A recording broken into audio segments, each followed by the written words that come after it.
Halo teman-teman, di sini saya akan menjelaskan tentang Plasmodium sp dan identifikasi nyamuk yang dimana hospes definitifnya yaitu nyamuk Anopheles betina dan hospes intermediate-nya yaitu manusia dan bentuk infektifnya yaitu sporozoid dan kelasnya yaitu sporozoa.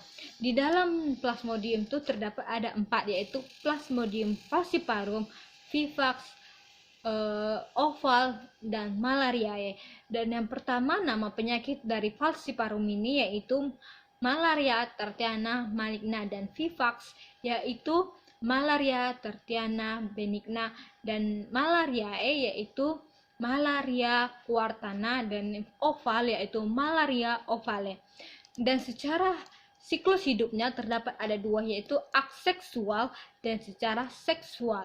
Yang secara seksual terdapat di dalam tubuh nyamuk dan aseksual terdapat di dalam tubuh manusia. Dan secara infeksinya ada 2 secara induksi dan secara alami. Yang dimana secara induksi yaitu dari jarum suntik dan plasenta ibu. Dan secara alami yaitu gigitan nyamuk yang mengandung parasit. Yang dimana siklus hidup dari siklus hidup aseksual yaitu nyamuk yang mengandung parasit menggigit manusia, menghasilkan sporozoid masuk ke tubuh manusia, masuk ke aliran darah, masuk ke hati, di hati terjadi fase eritrosit dan menghasilkan sporozoid dan berubah menjadi skizon, pecah keluarkan merozoid keluar dan masuk ke sel darah merah dan menghasilkan tropozoid muda dan tropozoid tua. Ada yang berkembang biak menjadi skizon, gametosit dan merozoid. Kemudian merozoid berubah menjadi eritrosit dan lain-lain. Secara seksual yaitu nyamuk menghisap darah manusia terinfeksi oleh Plasmodium yang mengandung stadium gametosit, gamet betina dan gamet jantan kawin, menghasilkan pembuahan makro dan mikro, menghasilkan zigot, menghasilkan ookinet dan menghasilkan ookista dan menghasilkan sporozoid. Di mana tahap demamnya yaitu menggigil 15 sampai 1 jam dan demam suhunya yaitu 41 derajat, waktunya 24 jam. Berkeringat yaitu 2 sampai 4 jam. Pemeriksaan Plasmodium yaitu cara mengidentifikasinya yaitu SADT dengan menggunakan tropozoid, skizon dan makrogamet.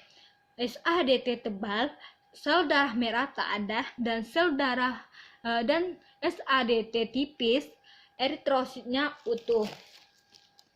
Rapid diagnostiknya tes yaitu untuk AGS 19G dan 16M, Plasmodium vivax dan Plasmodium falciparum. Di mana sampelnya yaitu darah EDTA dan darah kapiler. Sediaan tebal, no fiksasi karena tujuannya untuk melisiskan eritrosit dan untuk mengetahui kurang atau lebih ada atau tidak saja, tidak untuk densitasnya. Sediaan tipis, fiksasi untuk melihat eritrosit dan melihat sel yang terinfeksi malaria.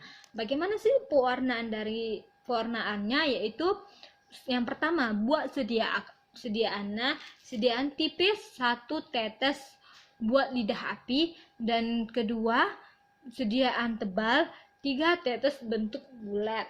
Dan yang kedua, sediaan tipis difiksasi dengan metanol. Dan yang ketiga, gimsa diencerkan dan ditambahkan buffer cair sesuai SOP pH 7-2.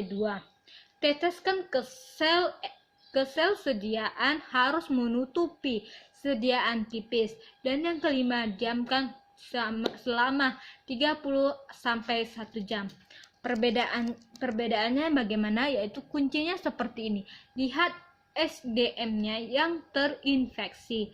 Sel darah merah yang terinfeksi yang membesar yaitu Plasmodium vivax dan oval. Sel darah merah terinfeksi yang tidak membesar yaitu Plasmodium falciparum, dan Plasmodium malariae. Jika terjadi infeksi ganda, lihat dalam sel eritrosit terdapat Plasmodium atau ring di dalam Plasmodium falciparum dan Plasmodium vivax. Bentuk cincinnya yaitu falciparum kromatin ganda, yaitu cincinnya halus, dan Plasmodium vivax kromatin ganda, yaitu cincinnya tebal.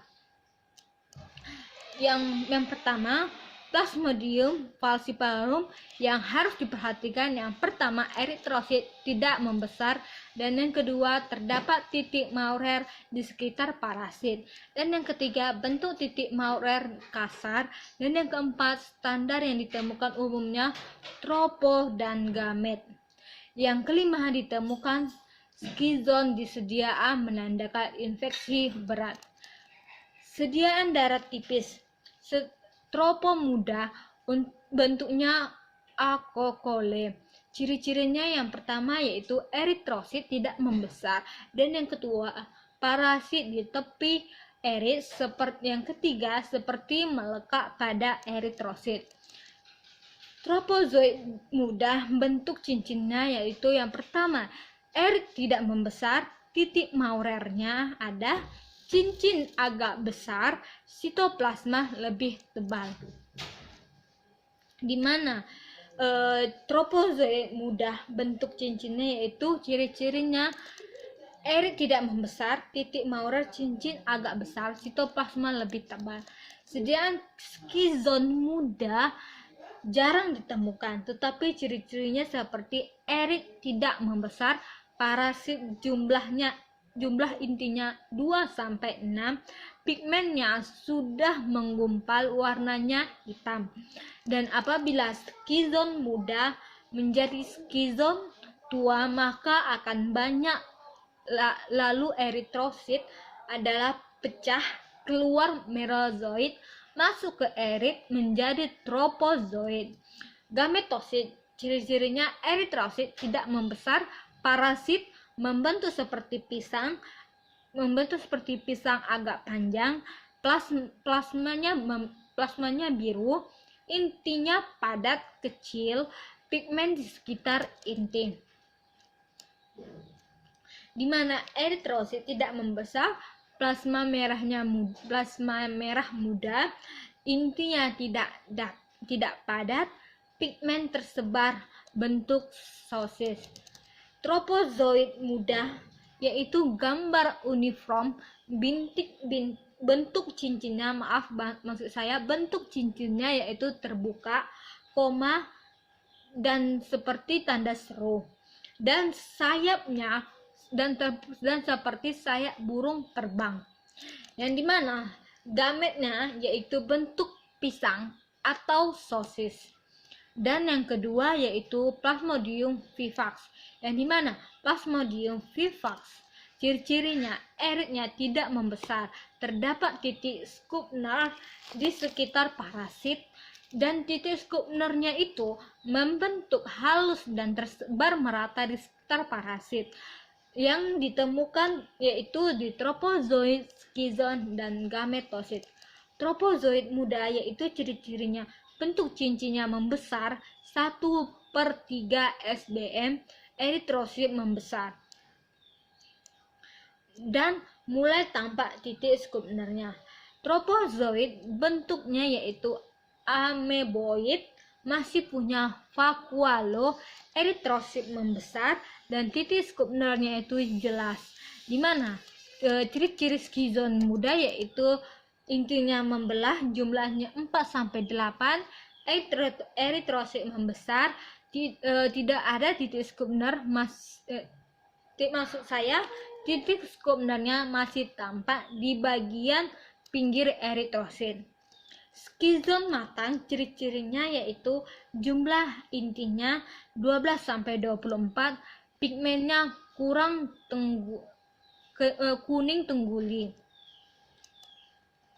Makrogamet, inti kecilnya yaitu padat, pigmennya tersebar, protoplasmanya biru, eritrosit membesar, titik Scribnernya masih tampak di pinggir.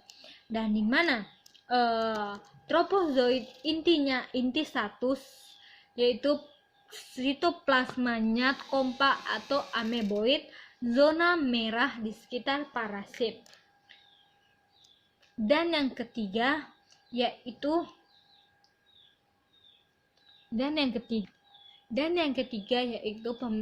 Plasmodium oval, di mana tropozoidnya yaitu sel darah merah tampak berbentuk oval dan bergerigi, ukurannya sepertiga eritrosit, bentuk cincinnya padat, kromatin massa padat berbatas jenis, bentuk akokole, tidak ada akokole, bentuk terletak pada tepi eritrositnya.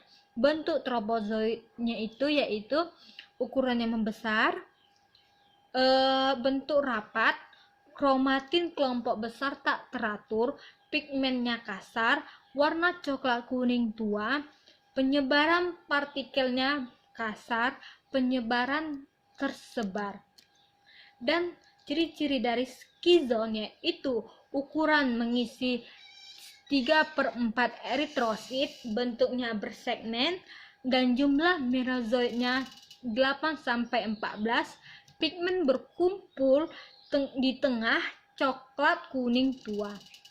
Dan di mana ciri-ciri gametosit yaitu ukurannya sebagai eritrosit dan bentuk bulat padat, kromatin fibril dikelilingi area tak berwarna, masa terlihat 12-14 hari. Dan yang kedua pembahasan saya yaitu identifikasi nyamuk. Di mana identifikasi nyamuk terdapat nyamuk Anopheles, nyamuk Mansonia, nyamuk Aedes, dan nyamuk Culex.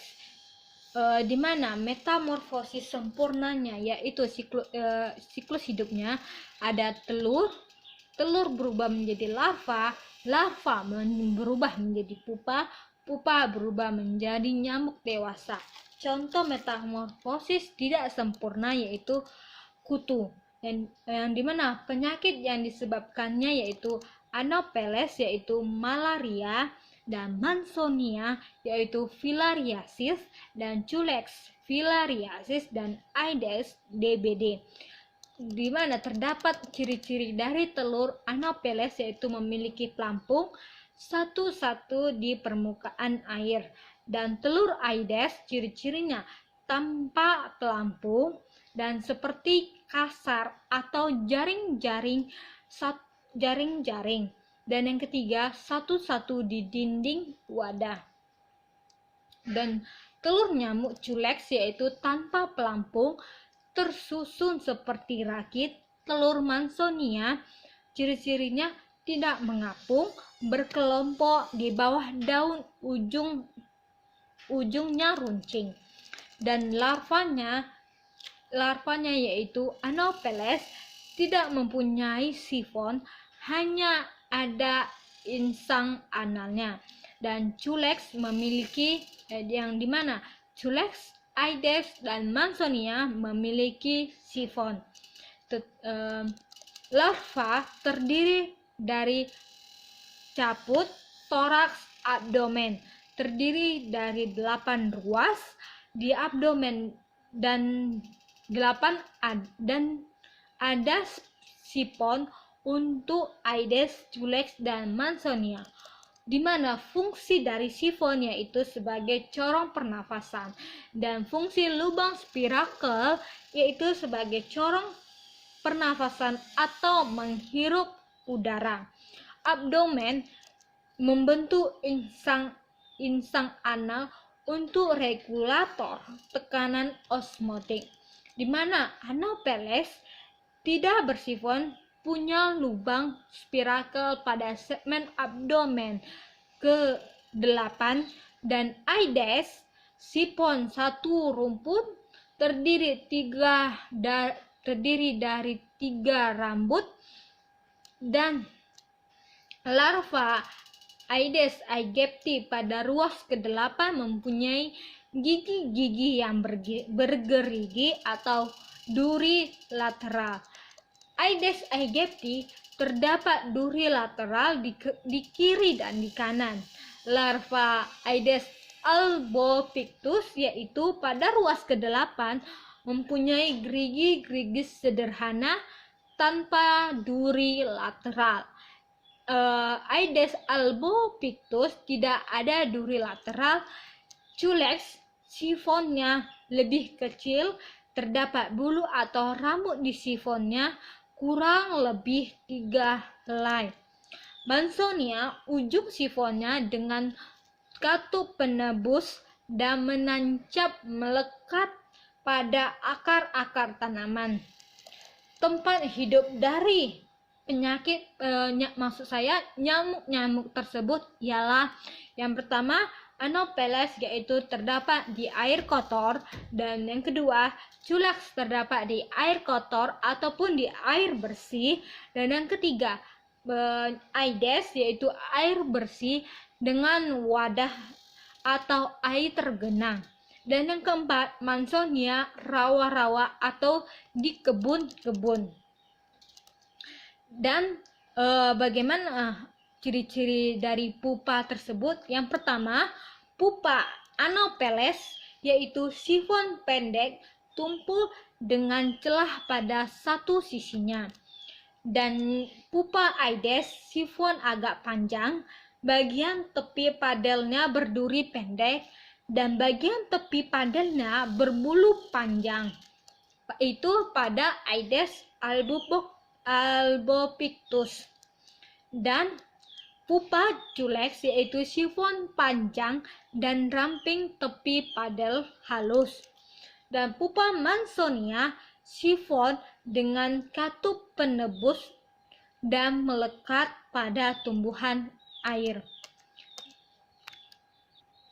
Dan di mana nyamuk dewasa Aedes albopictus yaitu Mensonutuk mempunyai gambaran sebuah pita putih seperti longitudinal, dan sayap tulis sini yang pertama Culex ataupun Aedes, sisik sayapnya sempit panjang dengan ujungnya runcing, dan Mansonia sisik-sisik sayapnya melebar dan asimetris dan sebagian sempit, berwarna gelap dan terang bergantian.